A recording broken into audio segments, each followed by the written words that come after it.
Haleluya. Amen.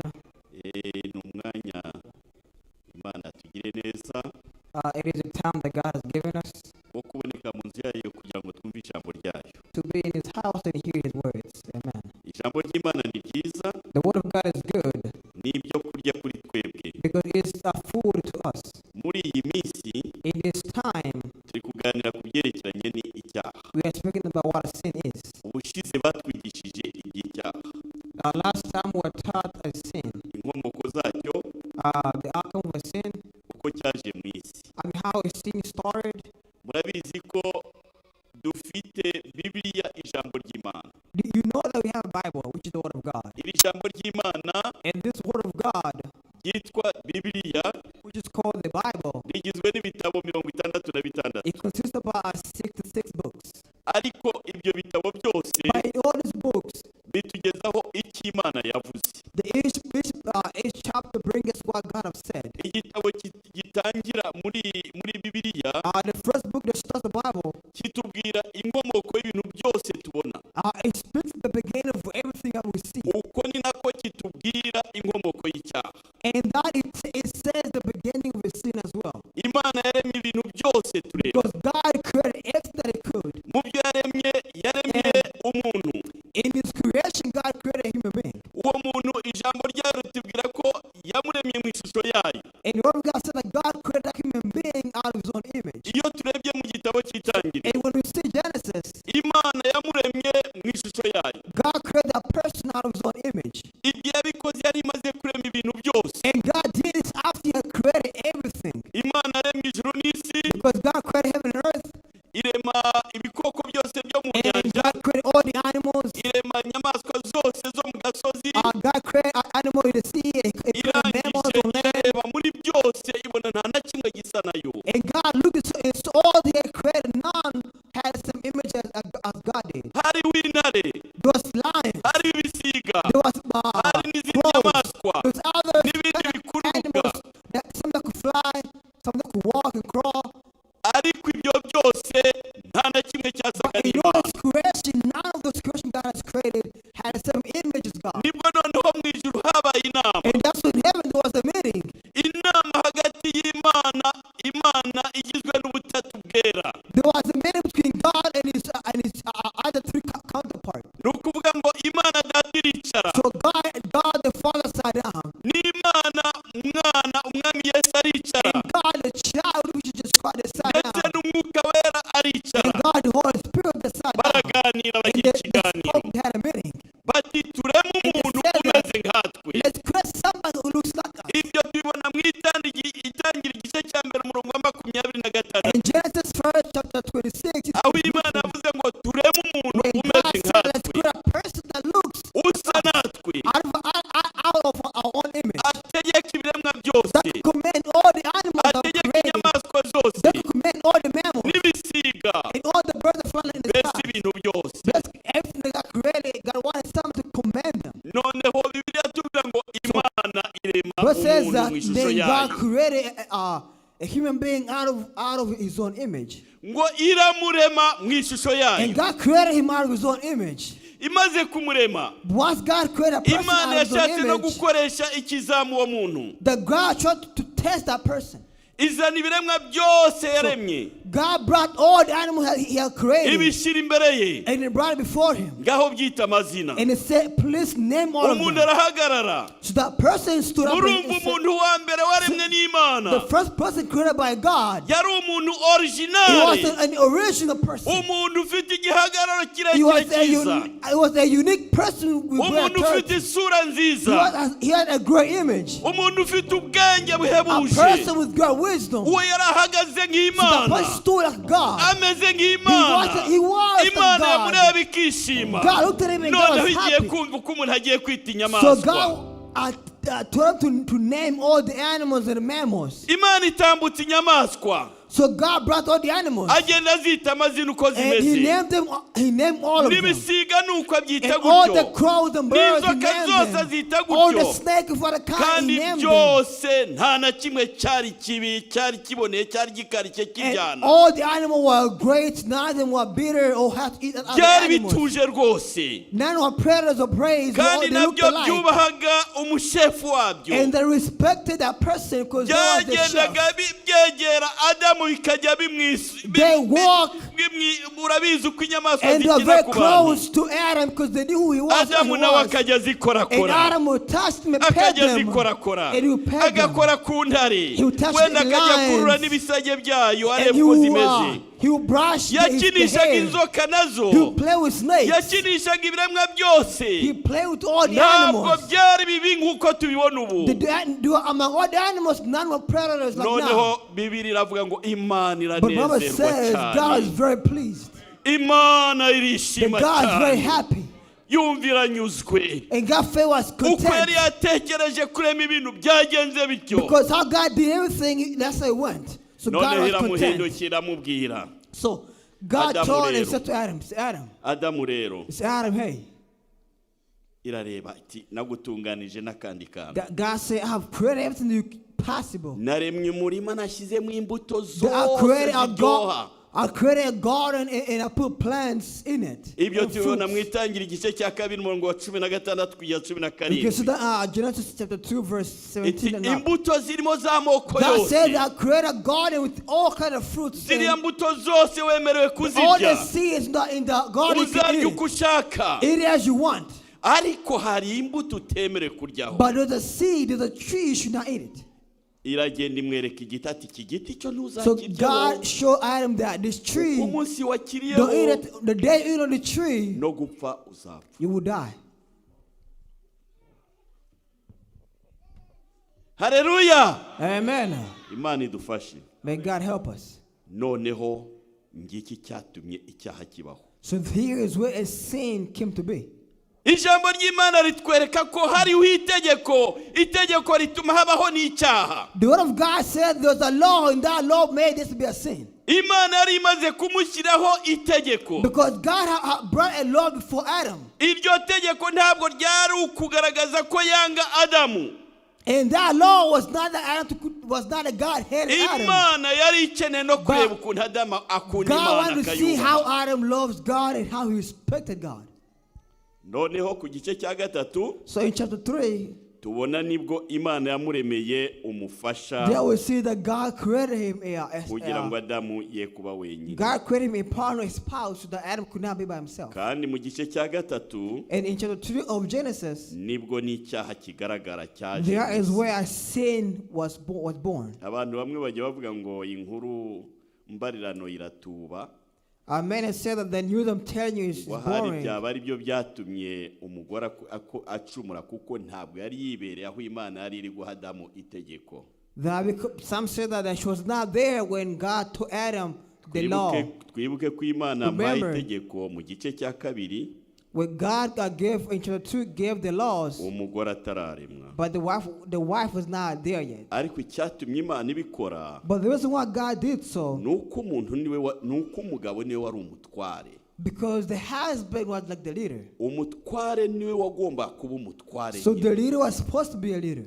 kandi umutware yagombaga guhagarara mu mwanya w'imana And the leader was supposed to stand on God's ntabwo behalf. yagombaga kwemera icyo ari cyo cyose kigoramye And he should not allow anything to go wrong. yagombaga guhagarara mu He was butware supposed to bw'imana stand on his position as God has aricyo put him. cyatumye umugore ariye ku mbuto akazimuzanira And that's why when he ate on the seed, and brought adamu his yagombaga to guhagarara him, nk'umutware ati Adam ndabyanga was supposed to stand on his position as a husband. amaze kubyanga And say nta no, cyaha but- cyari kuza mu isi That if you not Hallelujah. ate it, there's no sin. Amen. twibuke ko icyaha Remember- cyose cyitirirwa adamu All the sin was caught up on Adam. abaririmbyi bajya baririmba mu ndirimbo z'igiswahili ngo mwana adamu zile zambi zako wewe ni mbaya na wanyama wataangamia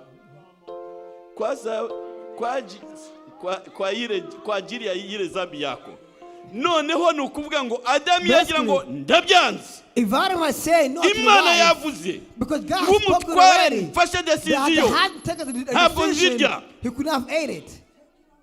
Yari kuba afashe itegeko rikomeye. At that point, Adam would have made a good choice and a good decision and by Hari following igihe God's hazi laws. ikintu kitugerageza umugabo ati none se ko umugore Because sometimes you say that, ndabikora ariko you say, my umutware. wife told me this and this, but Kandi it has yabaremye muri babiri mugomba kujya inama ariko cyambere ni wowe know ugomba that gufata there should be ijambo rya 12 mbere to have nk'umutware. a decision, but at the same time too, husband Noneho and rero wife, that as a husband, it should be the one making the decision. icyaha cyaraje So kinjira. a sin came to both. Nongere mbibutse ikintu. So let me remind you this again. Mujya mubona uko tumeze.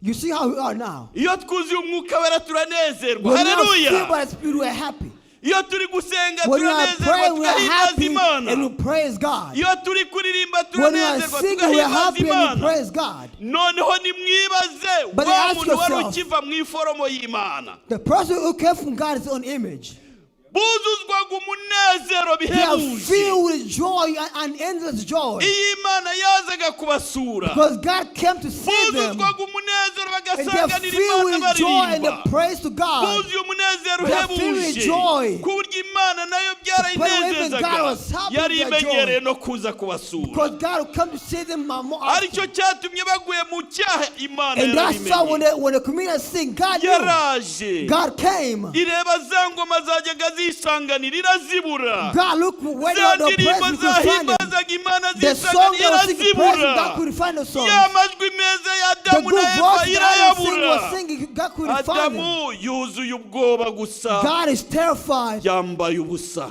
Adam is terrified because he feels Abona naked. yambaye ubusa. He feels naked. Icyaha kitwambika ubusa. A sin brings you nakedness to your Icyaha body. kiduhindura A ukundi. sin changes us to be who now Icyaha supposed to be. gituma umutima A wacu sin wuzura makes our ubwoba. hearts be terrified. Icyaha A kidutandukanya sin n'Imana. creates a pressure between us and Icyaha God. A kiratwica. sin kills us. Umugabo yareba umugore agahita yumva A husband should look atamukunze at the namba. wife, and at that time there's no Umugore love. yareba umugabo The wife akumva look at the atamukunze husband, namba. and they see no love. Ntibamenye nuko bigeze And bakundana. that see Kubera no icyaha love. cyaje. Because a sin came to be. Kubera icyaha Because Imana of a idufashe. sin came between them.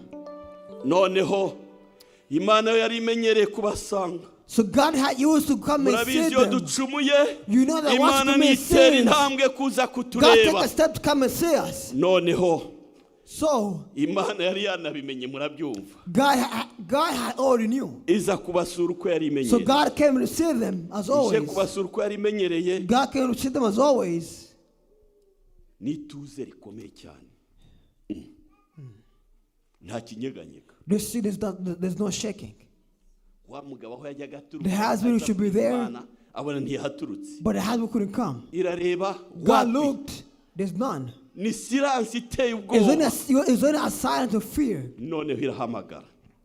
So God called. Adamu, So Adamu, God, Adam, uri hehe? where are you, Adam? Uri hehe Where Adamu? are you, Adam? Bibiliya yandika The Bible irezima. says- Wenda twibaze ko ishobora no kuba yaravuze ngo urihe ko wajya guza kunsangana uririmba nkaba The ntakubonye. prophet God comes saying Urihe that, ko where are you? najyaga That, numva indirimbo zanyu zineje muri where are you? hehe. I can see, I cannot hear songs, or can I hear praise? Where are you now? Ariko Adamu ati numvise ijwi ryawe nuzura But ubwoba Adam said that bwinshi. I heard your voice and I was Noneho terrified. ndihisha kuko So nambaye I ubusa. went to hide him because I'm naked. Ninde wababwiye ko mwambaye And God ubusa? said, why? Who told you are now naked? Murabyumva ntitwagiye mu tudetaye kuba We're not going to go into details, but you know how it goes. hari inzoka ni There was a Satani snake, there was yari yihinda Satan. inzoka iraza The Satan came as a irabashuka snake, irabashuka and not to them. noneho bwa bwiza bwose And Imana all yari the presence yabahaye. God had put upon them. Murabizi Imana yaduhaye ubwiza You know, God has given us ariko umaze presence. gucumura But once you commit bwa a bwiza sin, bwose the presence you had upon you, buratamuruka bukuvaho the presence you had upon you leaves you. ugasigara abantu bose bakubone nawe ubwawe And the bashobora people could see who you are. bashobora kuvuga ngo uriya ntabwo People akiri they will see who you are, umurokore that you are no longer a Christian. kuko ubwiza bwagiye. Because God's presence is no longer upon you. Aho narindi kubabwira noneho I was just telling you icyaha uko cyaje. how the origin of a sin. Noneho Imana So God, yavuze byinshi kuri ibi God said a lot about this. mukomeze muze gusoma igice cya gatatu cy'itangiriro. I'll read the whole verse of Genesis Ariko 3. muri byo hari icyo yavuze ku murongo wa 15. But on 15, God said, forgive me a little bit.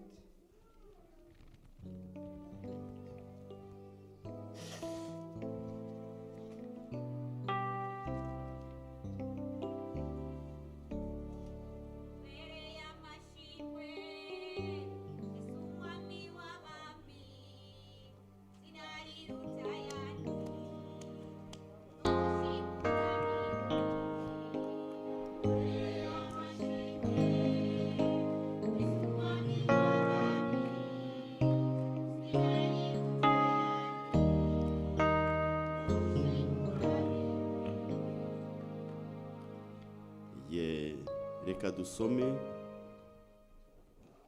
Yesaya.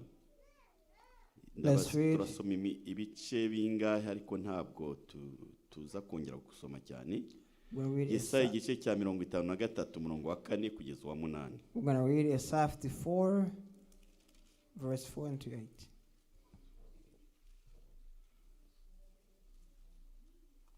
Yesaya igice cya 53 umurongo wa 4 kugeza wa 8. Isaiah 53 verse 4. Arimo arahadusomera muri Bibiliya y'Ikirundi. Yesaya 53 ku murongo wa 4 kugeza kuri 8. Haravuga ngo umurongo wa 4 kugeza wa 8. Nukuri nizacu ntimba yishizeko, ni yacu mibabaro yikoreye, ariko tweho twamwiyumviye nk'uwakubiswe, nk'uwacumiswe n'Imana, akicurikirizwa n'akabonge. 5 yamara yacumitiwe ibyacu bicumuro, yajanjaguriwe ibyacu bigabitanyo, igihano kituronkesha amahoro cabaye kuri we, kandi imishishagu yiwe niyo idukiza. 6 twese twazimiye nk'intama, twese twagiye isabagire, umuntu wese mu nzira yiwe, uhoraho amuremeka ukugabitanya kwacu twese. 7 yaracuranguzwe yamara karendeka, ntiyakura ku munwa nk'umwagazi w'intama ujanwa mu ibagiro, canke nk'uko intama itekereza imbere y'abayikemura, niko atakuye ku munwa. 8 yakuweho no kugirirwa nabi no gutsindishwa, mubo murunganwe rwiwe ninde yabishize ku mutima ko yakuwe mu isi y'abakiriho. Ibicumuro by'abantu banje nivyo yakubitiwe. Imana tugirire neza. Amen. Amen. Ndagira ngo ujye ku murongo tuba twatangiriyeho nawo biragenda byuzuzanya. Itangira igice cya 3 umurongo wa 15. Itangiriro, igitabo cy'itangiriro sinzi mu kitago. We're going to read Genesis. Itangiriro mu kitago iki? Itangiriro 3:15. We're going to read Genesis chapter 3 verse 15. Genesis 3:15.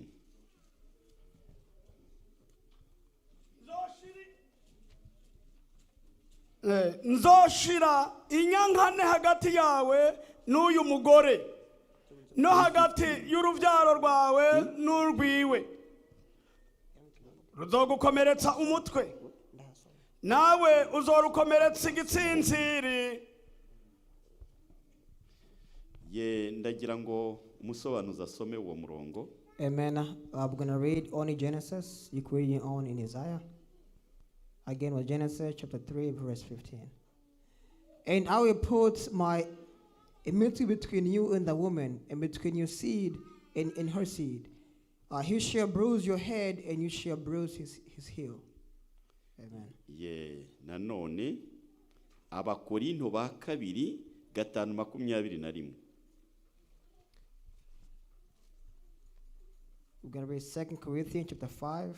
Urwandiko rwa kabiri rw'Abikorinto igice cya 5:21. We're going to read 2 Corinthians chapter 5 verse 21. Mwarimu abanza hadusoma. umwe atigeze kumenya icyaha Imana yamuhinduye icyaha ku bwacu kugira ngo muri we duhinduke ukugororoka kw'Imana. Amen. Ndashyiraho undi murongo wa nyuma. And we're going to read another last verse. Urwandiko rwa mbere rwanditswe na Yohana. We're going to read 1 John. Igice cya 3:4. 1 John chapter 3 verse 4. Igice cya 3:4. Umuntu wese. Yego. Umuntu wese akora icyaha akora iby'ubugarariji kandi icyaha nico bugararizo. Amen. Umurongo wa 5 nawo. Murongo wa 5 kandi murazi yuko uwo yahishuwe kugira ngo akureho ibyaha kandi atacaha kiri muri we. Amen. Amen. Noneho Imana yaraje. So then God came. Yuzuye uburakari. God came filled with anger. Uko yari yakoze umuntu. Because how God had created the human being. Yagombaga kuba ishusho yayo. And God wanted human to be his own image. And continue to be his own image. Byari bihindutse. But he had changed in that moment. Ibaze nawe. To think to yourself. Ukoze ikintu. That you do something. Washaka ko kiba kigororotse. And you want something to be right. Cyagoramye. And then it becomes crooked. How would you feel? Dufata umwana. So let's take a child. Ufite umwana washatse kumurera neza. You have a child and you want to grow him to be a good child. To be right, to be a good example to others. Umugira inama And zikihagije. you give them a lot of meetings, a lot of consulting. Noneho igihe kimwe utungwe no kumubonaho amakosa utigeze one time you umubona. see your child do something you were not expecting. Ibyo dukunze kuvuga muri iki gihe. The one thing we like to say nowadays is. Ubonye umukobwa aratwite. You see a child is not pregnant. Kandi uko wamureze ntiwashaka kwamera how you have raised though you did not want to get pregnant until ubonye umwana wawe w'umuhungu. You see a young man, yagiye mu by'urumogi atangiye kururya. That they're going outside and they start suko urumogi suko wamureze. They start smoking weed or other kind of drugs. Suko washakaga kwabaho. That's not how you raised him. Urabyitwara mute. How would you feel in that moment? Uburakari bwa kibyeyi buraza. So the anger who fills you. Uburakari bwa kibyeyi buraza. So the anger of the parent who fills you. Wa mwana we ninde wakujyanye muri ibyo gukora gutyo? Who took you to do this? Ndetse imvugo yawe hari igihe abana n'abantu bigendana no gukubita n'iki byose. Sometimes you could punish a child or beat them. Noneho Imana iraza. So God came. Wa mugore we niki wa mugabo we Adam Eva niki byagenze bite? What happened? Batangira kwisobanura. They start explain themselves. Ariko Imana yatewe n'uburakari. But God was filled with so much anger. Hari byinshi yavuze buryo bavuye mu mukungugu bazawusubiramo ayo n'amagambo agaragaza uburakari. God said that you came from dust, you go back to dust. Ariko aho siho dutinda none. But that is not the main point we're going to focus Ireba on. uwabiteye. We're going to see who caused this. Inzoka. The snake. Wanzoka we. And God said to the snake. Niki cyatumye wakoze ibi? The what made you do this? Uhereye none ubaye ikivume. That of now I'm going to curse you. Uzarya umukungugu. You're going to eat dust. Kandi nzashyira urwango hagati yawe n'urubyaro rw'uyu mugore. I'm going to bring hate between you and the wife or the woman. Ruzakumenagura umutwe. That they're going to hit on your head. Ariko inzoka nayo. But then again, when it comes to snakes, bizagerageza kumurya ku gatsinsino. That the snake will try and bite them on the heel. Ayo ni amagambo agaragaza amasezerano Imana yari iri These are gutanga. promises God was making to them. Imana yari iri gusezeranya ko urubyaro rw'uriya mugore. God was saying that the descendant of the wife or the woman will save her. uriya mugore bamaze gukora icyaha, when they have committed a sin, that woman or icyaha cyahise gikwira mu muryango wose. that the sin filled her family. Abavuka bose bagomba kuvukana All icyaha. the kids born out of one body, one flesh, were Abavuka born with bose sins. bazavukana kamere y'icyaha. Any who was born out of one body will be born with a sin. Kandi ntabwo byari kuzamera bityo. And it was not supposed to be like that. Tubibona ndetse bigitangira. And you see, when it started, Kayini wari umwana w'imfura. Cain was the only child. Yishe murumuna we Abeli. He killed his own brother Abel. Kandi yari atarabona umuntu wicana cyangwa uwishe Even undi. though he was not poor, no one was an orphan. Ariko icyaha cyatumye amenya But the kwicana. sin made him to know what killing was. Ishyari riraza Imana yishimiye ibitambo by'Abeli. God came to Cain because what did to Abel? Noneho Imana iramuburira. So God advised Cain. Kayini ndabona icyaha kiri kwitugatugira ku And rugi God rwawe. said, Cain, I can see the sin hiding beside you. Kandi niwo ugomba kugitegeka. And it is you to command it. Imana yari yamuburiye. God had already advised Cain. Ariko uko kuburira kw'Imana kwabaye imfabusa. But God's advice to Cain became for nothing. Bibiliya iravuga ngo bari mu The Bible gasozi. says that he wasn't ashamed. Kayini atumbira murumuna we amukubita ubuhiri. That Cain took a belt and struck his brother. Ubwo Abeli barapfuye. And Abel died. Abeli arapfuye. So Abel died. Ingaruka z'ibyaha zitangiye kuboneka mu isi. And the outcome of sins came to be. Kuva ubwo icyaha cyakwiriye mu isi hose. From there the sins spread around the world. Ibintu byose byabonye ingaruka z'icyaha. All that was living saw what a sin Ari was. abantu batangira gusubiranamo bicana. That as time come to be, people in their Uko niko hatangiye intambara z'urudaca hagati y'abantu. from the generation war came. Abantu barwana. From the generation they Abantu start having bagirana wars. amashyari. They have hate. Abantu biba. There were thieves among the generation. Muri Yohana urwandiko rwa mbere rwa Yohana ibice 3:4. In 1 John 3 verse 4. Twasomye ngo icyaha We n'ubugome. said that a sin. Icyaha n'ubugome. A sin is like It's a crime. It's a crime. Icyaha n'ubugome. A sin is like a crime. Muri Bibiliya y'Icyongereza in English baravuga ngo sin is lawlessness. So the Bible says that a child ni kudakuka amategeko. Nukuvuga ngo lawlessness nukuvuga So ngo lawless. kutagira amategeko Basically, agenga. you have no law you want to follow. Nta mategeko amugenga. There's no law you Nta mategeko follow. yubaha. There's no law you Nukuvuga ngo respect. ari ukwica ari iki. Basically, you do whatever you want. Ari ukwiba ari iki. Killing. Stealing is Ari stealing. ugusambana arasambana. Commit adultery, Nta commit tegeko adultery. na There's rimwe no law yubaha. that holds you back. Nuko umunyabyaha ateye. That's how a sinner is. Noneho Imana So God, imaze kubona umuntu yaremye aguye mu cyaha, when God saw that the person Imana irangwa fell into sins, n'urukundo. God fell with joy. Haleluya. Amen. Imana n'urukundo. God is love. Imana iragukunda. God loves you. Imana irankunda. God loves me. Imana iradukunda. God loves all Niyo of us. mpamvu yatanze And that's amasezerano why God gave yo promises kutwoherereza umukiza Yesu that He Kristo would Imana ishimwe cyane. send a Savior to save Uwo us. nguwo yoherejwe mu isi ngo akureho imirimo y'umwijima ya Satani. And God sent a Savior to save us from Niko all things that twasomye are mu bad. rwandiko rwa mbere rwa Yohana ibice 3:4. And 1 John chapter 3 verse 4 says ngo yerekaniwe kugira ngo akureho imirimo ya that He was shown Satani. to come and Imirimo rebuke any Satan's y'umwijima. work. Rebuke the work of the darkness. Noneho ahandi ndetse ageze mu isi. But when it came upon the word, Muri Yohana igice cya 3 in umurongo John chapter 3, wa 15 n'uwa verse 15 to 14. 6, Yohana urwandiko rwa ibaruwa ya Yohana ubutumwa bwiza bwa Yohana ibice 3 umurongo wa 15 n'uwa 16. okay.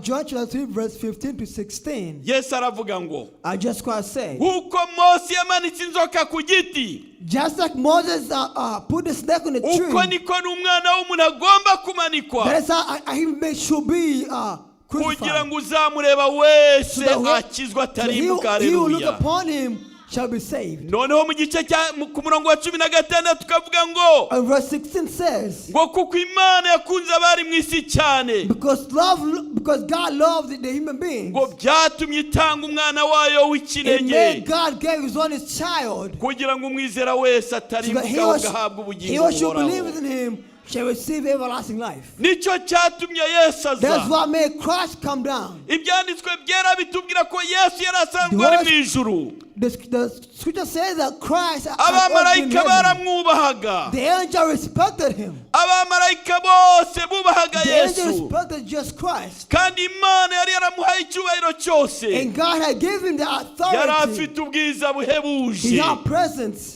mu kinyarwanda iyo tuvuze ubwiza wumva ryoroheje, Would you say a good presence? ariko mu Giswahili bavuga utukufu. Basically, he had a good yari afite presence upon him. utukufu. Upon him there's a good mu presence. Gifaransa ngo la gloire. Amen. La gloire, utukufu ni icyubahiro kigendana no kubengerana. Basically, say upon him umuntu atambuka ukimubona ukabona if you arabengerana. see him, you see a afite glorious. ubwiza udakeneye His kumubona presence kubwira is ngo uriya glory. afite ubwiza. That he should see him, see the nuko glory Yesu upon yari him. ameze. That's what just Christ was. Yohana yamweretse amaze kugera mu bwiza bwe. That John seen him when he was in that glory. Bibiri itubwira ko yamubonye ngo That amaso yameze John seen that nk'izuba. when the glory was in his eyes. amaso ngo n'umutwe we umurika nk'izuba ngo ryaka cyane. amaguru yari ameze ngo nk'inkingi z'umuriro. And his feet was like the ngo Yohana murebye abona atari wa wundi yajyaga abona. He was different than him. yari yaramaze kwinjira mu bwiza bwe. Haleluya. Amen. nibwo Yohana ngo arahubuka yikubita ku birenge bye. yabonye atari wa wundi yajyaga aryama mu gituza cye. mwibuke ko Yohana yari amenyereye kuryama mu gituza cya Yesu, ariko amubonye noneho yarabengeranaga bihebuje. kubengerana kwe gutuma adashobora kwihanganira guhagarara. noneho arahubuka yikubita hasi. So John fell down and was wamera humble. nk'upfuye. He felt like he was dead. Imana idufashe God cyane. help us, amen. muri Petero igice cya mbere, Petero wa mbere igice cya mbere umurongo wa 17 gutyo First Peter, if you read, haravuga ngo it says, ngo niba bikomeye ko umukiranutsi ahagarara imbere y'Imana, there is possible that for ngo the rest of the saints to bizagendera stand before bite God. abatubaha Imana n'abanyabyaha. How would it be to those who don't believe in God and the niba sinners? umukiranutsi yabonye That if a Yesu Christian stands before God, kwihangana and kuramunanira, they couldn't stand, intege nke zose ziracika. and all his Bibiliya strength itubwira couldn't ngo be. arahubuka It says wese that he n'igihagararo yikubita fell hasi. and he fell down. mbese umunyabyaha bizagenda bite? How would it be to the sinners?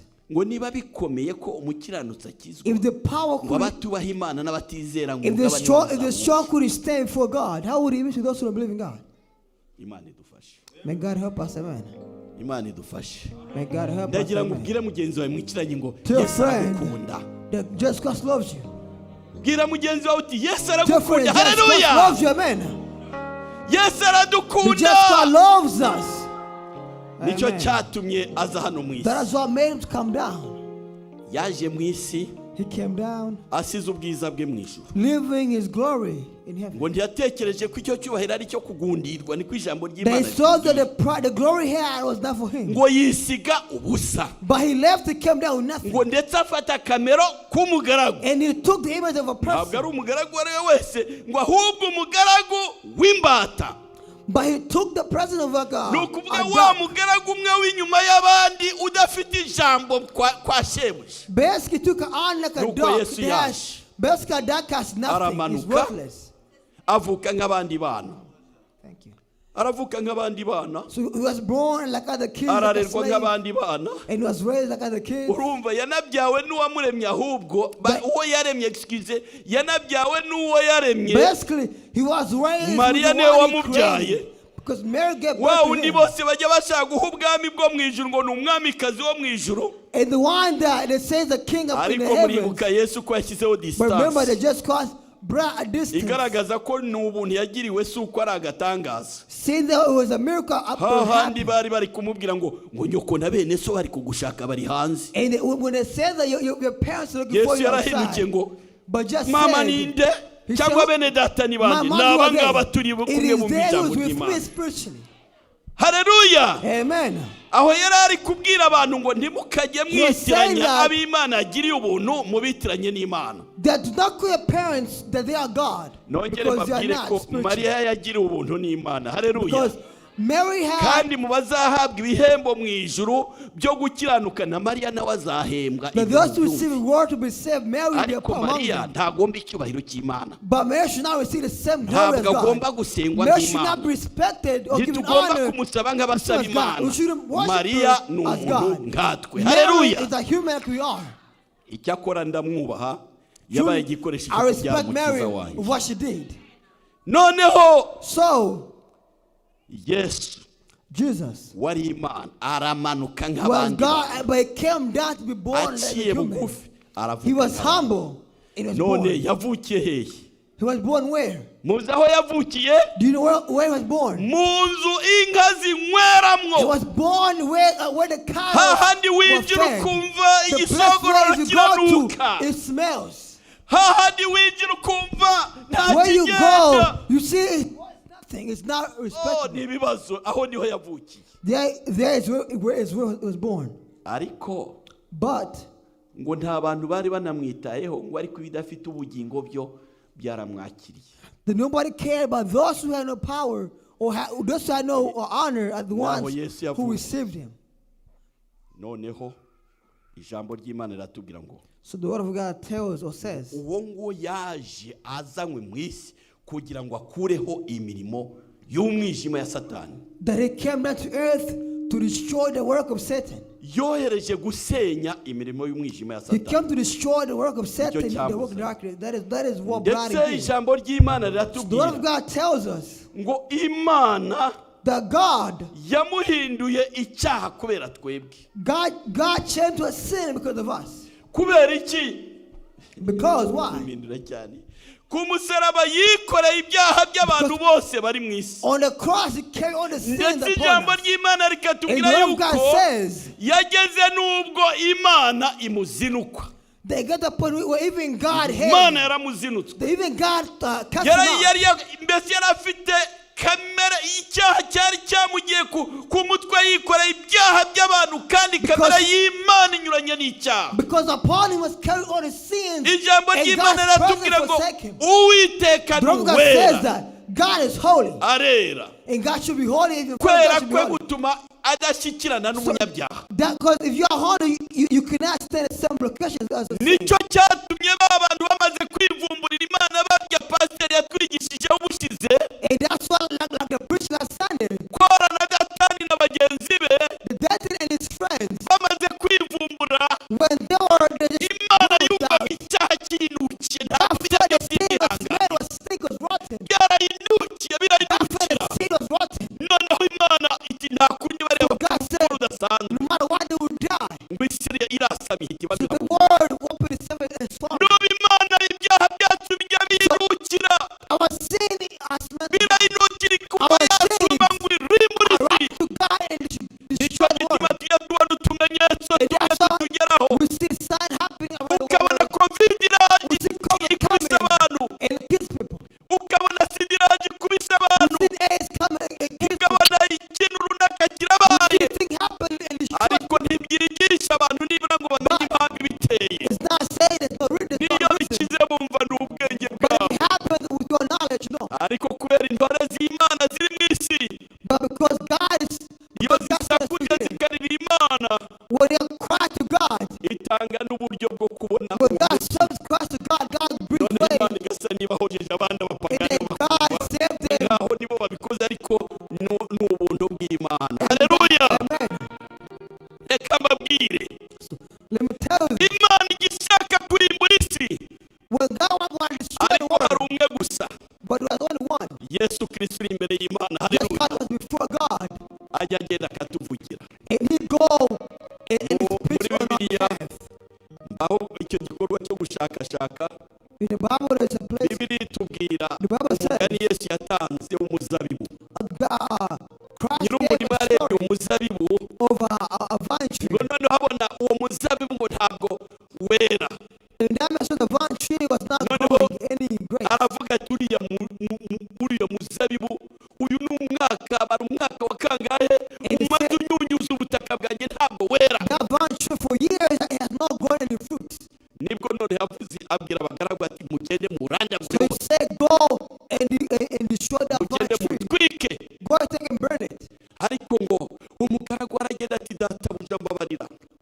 the gardener came and said, forgive me, I will try my best to water it. it. I'll water it tomorrow. And tomorrow I'll water it and it will be blessed.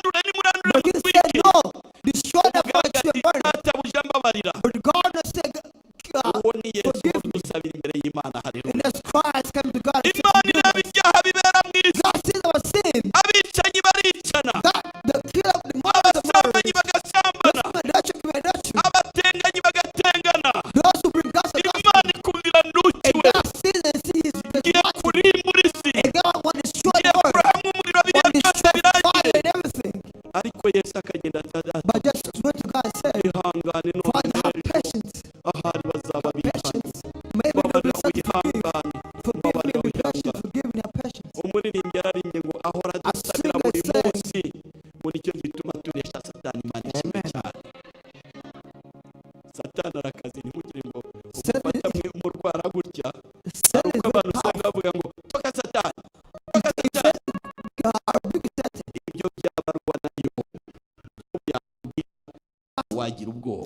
Ask Job. Job could tell you what happened. Job, what happened to him? If it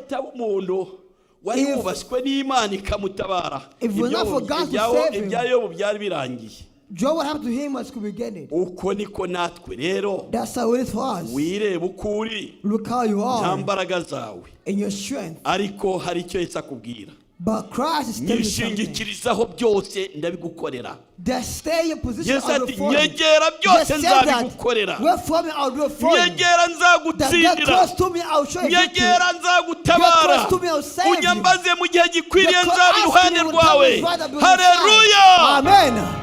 Nuko Yesu ahora tubwira just God is always telling us tugume hafi ya Yesu, to be close to him. Nuguma ya hafi ya Yesu hari amahoro. Close to him you see peace. Nuguma hafi ya Yesu hari ibiryo. Close to him you see. Nuguma hafi ya Yesu hari ibyishimo. You see answers. Nuguma hafi ya Yesu ntacyo uzamuburana. Haleluya. Yesu akunda abapfakazi. Nubwo waba umupfakazi Yesu aragukunda. Yesu akunda imfubyi. Nubwo waba imfubyi Yesu aragukunda. Yesu akunda abakene. Nubwo waba umukene Yesu aragukunda. Yesu akunda n'abakire. Akunda bose. Wibuke Zakayo yarakize afite byinshi, ariko Yesu ati umunsi ndashaka kurara iwawe. Ndagira ngo nkubwire aho uri hose, waba uri iwawe mu rugo, waba uri mu nzira, waba uri hano, wikwishingikiriza ku bintu ufite. Ndakumenyesha ko n'Imana yabiguhaye. Kuba yarabiguhaye ntabwo yanga wa mutindi wa wundi uririra mu myotsi. God gave this does not mean he has biramukunda ku kigero kimufasha ku kigero cye. But God loves everybody on God loves everybody unto where this Prophet uhimbaza Imana. Pray God. Ibyo byibagirwe. And forget kuko nta uzabijyana. Because whatever you have you want to take with you. Bibiri atubwira ngo naje navuye mu nda ya mama ntacyo mfite. I came from mother's womb with nothing. Kandi nzasubira mu nda y'isi ntacyo njyanye. And I shall return with nothing. Amen. Nanone ijambo ry'Imana, the word of God, rirakomeza ritugira inama. Continue giving advice. Tugira ubwenge muri iki gihe. Let's have wisdom nowadays. Tumenye uko dutegura ubugingo bwacu. And let's know how we should prepare our lives. Kugira ngo tubone uko twibonera aho tuzajya heza. So you know where we should go in the holy place. Kuko hano mu isi turi abashyitsi. Because here we are guests. Turi abagenzi n'abashyitsi. We are strangers and guests. Ariko turi kugenda. But we are traveling. Ahari none ni mugoroba.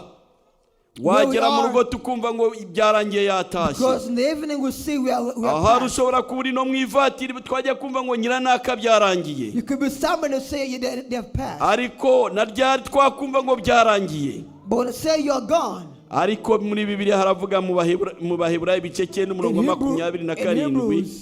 ngo nkuko abantu bose bagenewe gupfa rimwe ngo nyuma yaho hazaza urubanza. Just like they will die after that. Ayo mahirwe yawe ya none ugomba kuyaprofita. So the grace of now is use it wisely. Our sin can be forgiven. Icyaha kirahari koko. And sin is here. Ariko hari ubuntu Imana ishyize imbere yawe. But God's brought something else before you. Nubwawe kwakira ubwo buntu bw'Imana. It's for you to receive that grace. Utabwakira Imana ntizabiguhatira. If not, God will not force you. Ariko nurimbuka ntuzarenganya Yesu. But when you destroy you, you will not forsake Christ. Nupfa ntuzarenganya Yesu. When you die, you will not pass Christ. Kuko byose yabiduhaye abishyize imbere yacu. Because He gave us everything. Ngo Imana yamuhinduye icyaha kubera twebwe. That God changed to be a sin because of Kandi us. cyagiye bamutukaga bamucira mu maso. And when He was punished and byari bihagije ko avuga crucified, ijambo rimwe gusa. it was done to say one thing, only one. Murabizi Simoni Petero yarabivumbuye. Someone said this. Ubwo yasumaga ashaka gufata inkota ngo arwanye abari baje Because someone kumufata. wants to go and fight those who Ngaho came to yakababwiye capture ngo ariko aba Christ. batindi ntabwo bazi yuko uyu nguyu ari umwami w'ijuru umwana w'Imana. But it said, do they not know that He's Ariko iyo Christ, ntambara the yari Son ari of kwirwana God? mu buryo bw'umubiri si But He ubw'umwuka. was fighting physically, not spiritually. Ariko Yesu yaramubwiye ngo Yohana asubiza But inkota yawe God mu said, rwubati. John, said Simon, Kuko put abicisha back inkota your ariyo bazazira. weapon.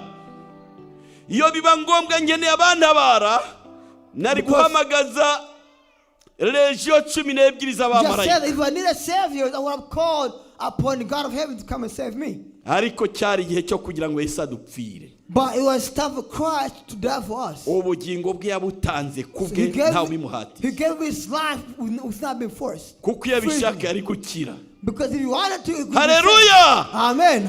None se nimubyibuka Do you not know? Do you not remember? cyagiye baje kumufata When they came to capture him, yarababwiye ati murashaka nde? he told them, who are you looking for? Baravuga ngo Yesu w'i Nazareti. They said they're looking for Jesus Christ of Ngo Nazareth. bose ngo arababwira ngo ni jyewe.